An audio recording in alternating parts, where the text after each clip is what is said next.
Australia just dropped a bombshell that is going to completely change who gets to live here. And if you are not paying attention right now, you could be left behind forever.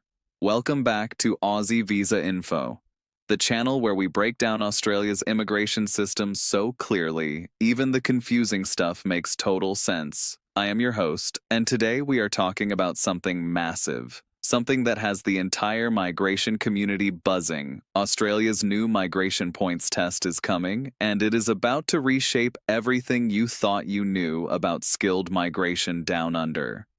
Stay with me till the end, because I am going to walk you through exactly what is changing, who gets affected, what the new system looks like, and most importantly, what you need to do right now before this rolls out.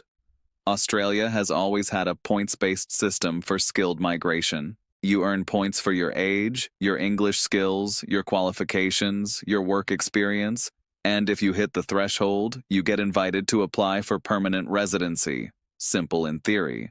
But the government has been watching the data for years, and they have decided the current system is no longer doing what Australia actually needs.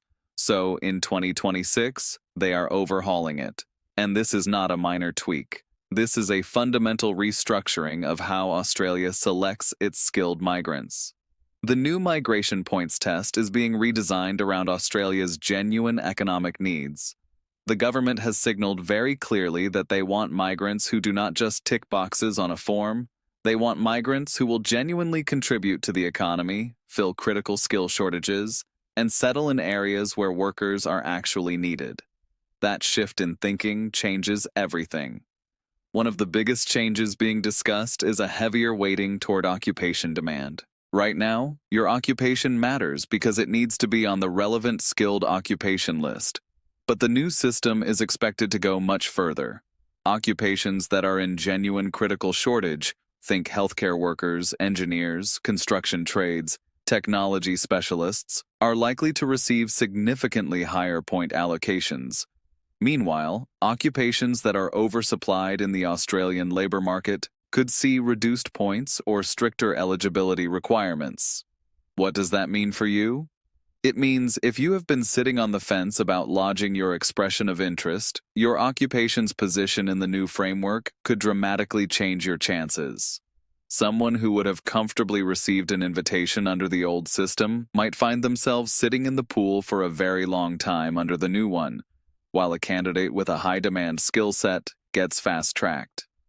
Regional Australia is also getting a major push under the new framework. The government has long tried to encourage migrants to settle outside of Sydney and Melbourne, the two cities that absorb the majority of new arrivals. The new points test is expected to reward candidates who have genuine ties to regional areas, who have studied regionally, or who are willing to commit to working regionally for a defined period. Additional points for regional study and regional work experience are very much on the table. Now let's talk about English language skills, because this is where a lot of candidates get tripped up. The new system is expected to reward higher English proficiency more aggressively than the current framework does. If you have a superior IELTS score, we are talking band 8 or above, you could stand to gain significantly more points than before.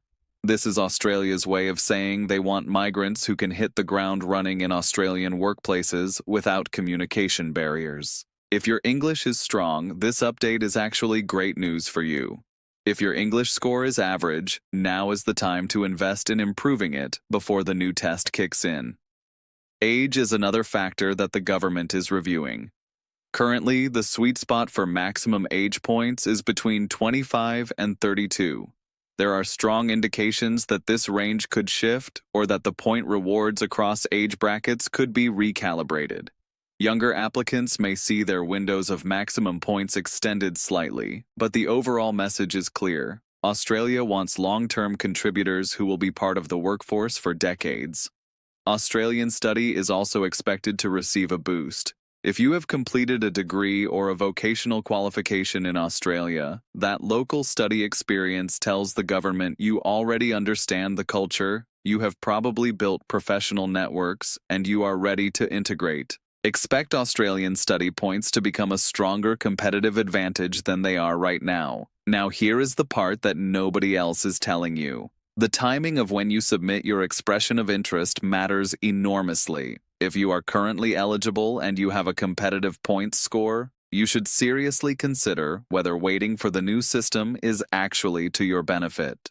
Transitions like this often create periods of uncertainty in the invitation rounds, and historically, EOI pools see a surge in activity right before major system changes as people rush to get in under the old rules. That surge means increased competition, which can actually push invitation scores up temporarily. On the other hand, if your points score under the new system is going to be substantially higher because of your occupation or your English level, waiting might work in your favor.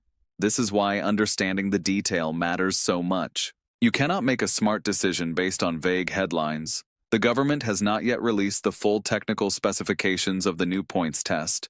The exact point allocations, the precise occupation weighting methodology, and the rollout timeline are still being finalized.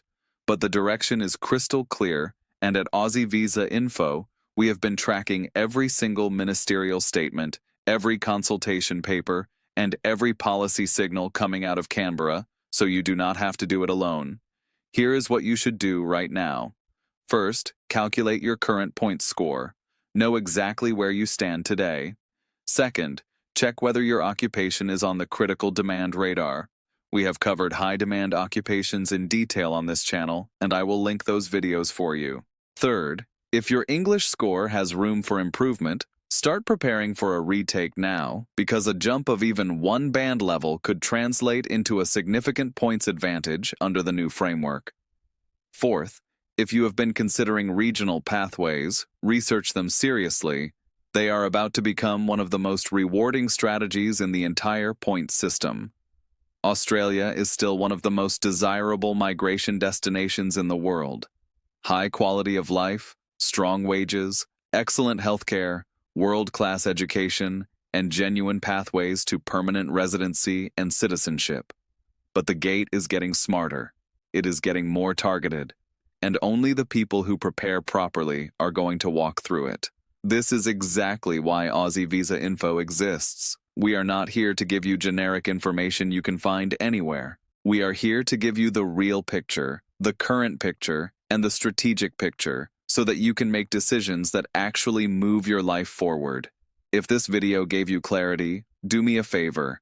Smash that like button, drop a comment below telling me your occupation and your current points score, and subscribe to Aussie Visa Info so you never miss an update when the government releases new details on the points test rollout.